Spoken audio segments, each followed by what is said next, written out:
Далее я хотел бы, конечно, вот о драконах, которые, ну я уже там писал как-то в Фейсбуке, о драконах, которые над воротами, откуда эти драконы, почему и так далее, над воротами ханского дворца.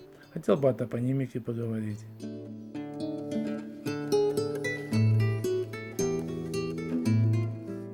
Ты ходишь в архив, хочешь взять какую-то справку, а это очень сложно. Сложнейшая вещь. И это вот закрытость архива, закрытость, до сих пор многие архивы закрыты. Она свидетельствует о неком авторитаризме, тоталитаризме. Понимаете, вот это ты приходишь, как это вот? Ты пришел, там люди работают на твои деньги. Нет, я говорю, ты не имеешь доступа. А вот когда я, там, крымский татарин, да, имею какую-то фотографию или еще что-то и держу ее, не уподобляюсь ли я тому же тоталитарному режиму?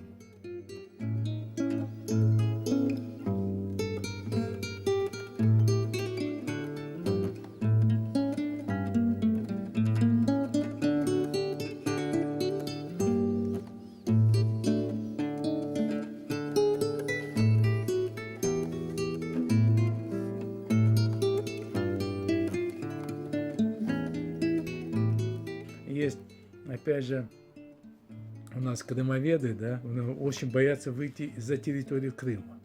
Вот, боятся выйти. Потому что как-то не знаю, как-то вот на территории Крыма, крымские татары на территории Крыма. Ну, это же все же, мы входили там в состав разных государств, и сами были большими государствами, там, Крым. Ну, что теперь, если крымские татары были в Москве, Москву не изучать? Надо изучать Москву. А если крымские татары, там, в Крымское ханство входила Кубань, надо изучать Кубань.